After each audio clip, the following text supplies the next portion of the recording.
ہر ایک انسان کی قیامت اس وقت آ جاتی ہے جب وہ فوت ہو جاتا ہے. یہ چھوٹی قیامت ہوتی ہے. بڑی قیامت کب آئے گی؟ اس سے پہلے کچھ نشانیاں ہوگی.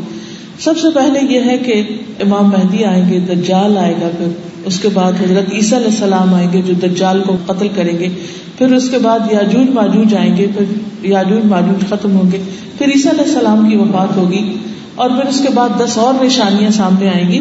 پھر اور کچھ نشانیاں ہوں گی کہ جس میں سورج مشرق کی بجائے مغرب سے, ایسٹ کی بجائے ویسٹ سے نکلے گا. پھر اسی طرح 3 بڑے زلزلے آئیں گے, اور جو بڑے کانٹیننٹس ہیں وہ کٹ کے الگ ہو جائیں گے, یعنی زمین کا جو پورا ایک فارمیٹ ہے یا نقشہ ہے وہ تبدیل ہو جائے گا. پھر اسی طرح یہ ہے کہ اسموک اٹھے گا جو لوگوں کو حشر کے میدان کی طرف لے چلے گا. پھر اسی طرح اور بھی بہت سی نشانیاں بتائی گئی ہیں جن کے بتانے کے اس وقت میرے پاس ٹائم نہیں. ایک کتاب ہے قیامت کی نشانیاں, اگر آپ اس کو پڑھ لیں تو آپ کو بہت سی باتیں پتہ چلیں گی. چھوٹی بڑی تقریباً 60 سے زیادہ نشانیاں ہیں جو ہوں گی. پھر اس کے بعد انشاءاللہ تعالی قیامت آ جائے گی. جب قیامت آئے گی تو سب سے پہلے سور پھونکا جائے گا. آپ کو سور کے بارے میں پتا ہے کہ کیا چیز ہے؟ ٹرمپٹ. اس میں بلو کیا جائے گا, اور ٹرمپٹ میں بلو کرنے کا وقت کیسا ہوگا کہ حضرت اسرافیل علیہ السلام جو سور پھونکنے والے فرشتے ہیں, صاحب السور, وہ کیا کریں گے؟ یعنی کہ سور کس طرح پھونکیں گے؟ کہتے ہیں کہ وہ ایک ہارن کی طرح کی ایک چیز ہوگی کہ جس کے اندر وہ بلو کریں گے. حدیث میں آتا ہے کہ انہوں نے اپنا منہ کے اندر ہوا بھر رکھی ہے, جیسے ہوتا ہے نا جب پھونکنا ہوتا ہے جیسے ہم ایسے کر لیتے ہیں منہ کو, اور ہاتھ میں اس کو پکڑا ہوا ہے, اور کان لگائے ہوئے ہیں کہ کس وقت اللہ تعالیٰ حکم دے اور سور پھونک دیا جائے.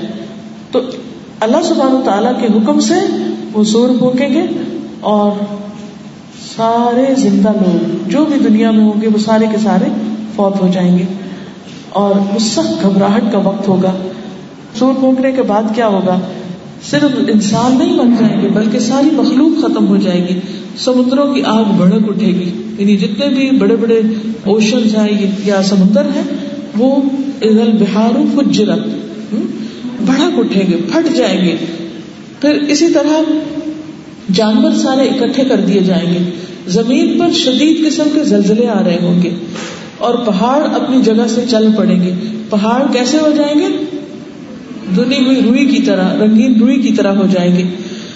اور اس طرح سارے کے سارے لوگ ختم, اور ستارے ٹوٹ جائیں گے, سورج چاند بے نور ہو جائیں گے, اور اس طرح ہر چیز ختم ہو جائے گی. اور اس کے بعد جب تک اللہ چاہے گا انسانوں کو مارے رکھے گا. پھر دوبارہ سور پھونکا جائے گا, پھر لوگ اپنی اپنی قبروں سے نکل اٹھیں گے اور اٹھ کر حشر کے میدان کی طرف بھاگنے لگیں گے جہاں ان کا حساب کتاب ہوگا. زمین کو ایک بالکل میدے کی سفید روٹی کی طرح بالکل پلین بنا کر چھوڑ دیا جائے گا, جس پر سارے انسانوں کے کھڑے ہونے کی جگہ ہوگی, اور سارے فرشتے آ جائیں گے ایک آسمان سے, دوسرے سے, تیسرے سے, چاروں طرف سے زمین کو گھیر لیں گے. 50,000 سال کا وہ دن ہوگا حشر کا میدان, جس میں وہ انتظار کر رہے ہوں گے کہ کس وقت اللہ سبحانہ وتعالیٰ ہمارا حساب لے. پھر حضرت آدم کے پاس جائیں گے, حضرت نوح کے پاس جائیں گے, حضرت ابراہیم, حضرت موسیٰ, حضرت عیسیٰ کے پاس, لیکن وہ انکار کر دیں گے کہ ہم اللہ تعالیٰ سے کچھ نہیں کہہ سکتے, آج ہمیں اپنی جان کی فکر ہے. پھر حضور صلی اللہ علیہ وسلم کے پاس آئیں گے. اس وقت اللہ سبحانہ وتعالیٰ ان کو اپنی ایسی حمد سکھائیں گے جو اس سے پہلے کبھی نہ سکھائی ہو. پھر وہ اللہ تعالیٰ کی تعریف کریں گے. اللہ سبحانہ وتعالیٰ فرمائیں گے کہ اب اٹھے, مانگے, جو آپ مانگیں گے دیا جائے گا. تو آپ یہ ریکویسٹ کریں گے, شفاعت کریں گے کہ یا رب العالمین حساب شروع کیا جائے. پھر حساب شروع ہوگا, اور اللہ سبحانہ وتعالیٰ اتنی تیزی سے حساب لیں گے سب کا کہ جیسے صبح سے لے کے دوپہر تک سب کا حساب تمام ہو جائے گا. سب سے پہلا حساب جس کا ہوگا وہ علماء ہوں گے, یعنی جن کے پاس نالج ہے, ان کا حساب جلدی ہوگا, وہ جلدی فارغ ہو جائیں گے. اور جتنا جتنا آپ سیکھتے چلے جاتے ہیں اتنا اتنا آپ کا وہاں کھڑا ہونا کم ہوتا چلا جائے گا, اور آپ جلدی فارغ ہو جائیں گے. دنیا میں بھی آپ دیکھیں کہ جو لوگ بہت پڑھ لکھ جاتے ہیں پھر ان کے ساتھ VIP ٹریٹمنٹ ہوتی ہے, ان کے ہر کام جلدی ہو جاتے. اسی طرح جو لوگ دنیا میں نیک کام کریں گے آخرت میں ان کا حساب کتاب جلدی ہوگا. پھر شہیدوں کا ہوگا, پھر اور نیک لوگوں کا ہوگا, اور جو کفار ہوں گے ان کو تو سیدھا کے سیدھا جہنم میں لے جایا جائے گا, کیونکہ ان کے پاس تو کوئی اچھا عمل ہے ہی نہیں کہ وہ تولا جائے.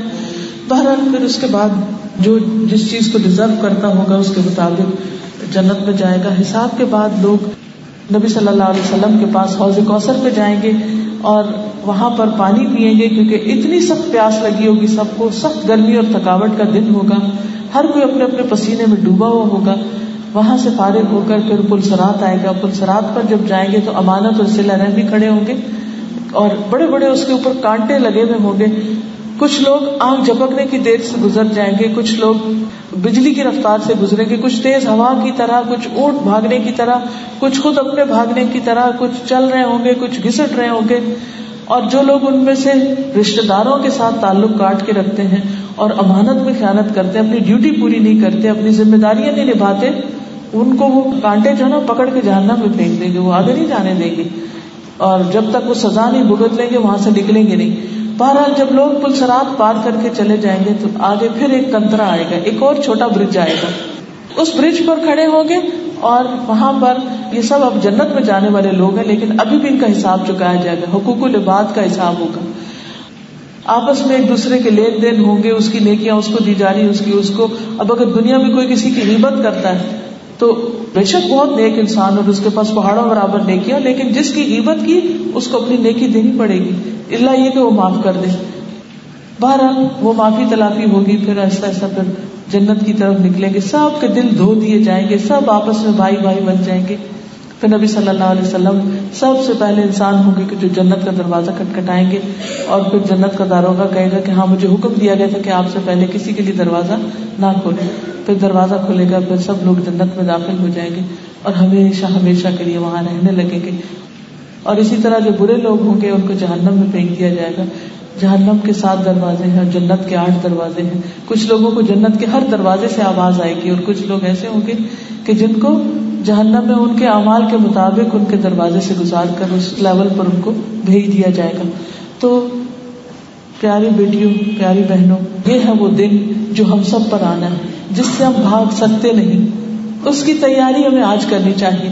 جو کچھ ہم کر رہے ہیں ہر کام کوالٹی کا کرنا چاہیے اور اللہ سبحانہ تعالیٰ کو خوش کرنے کے لیے کرنا چاہیے. چاہے ہم کتنا بھی تھک جائیں، چاہے لوگ کچھ بھی اپریشیٹ نہ کریں، کوئی بھی ہمیں فائدہ نہ ہو، لیکن پھر بھی ہمیں اپنی آخرت کی فکر کرنی چاہیے.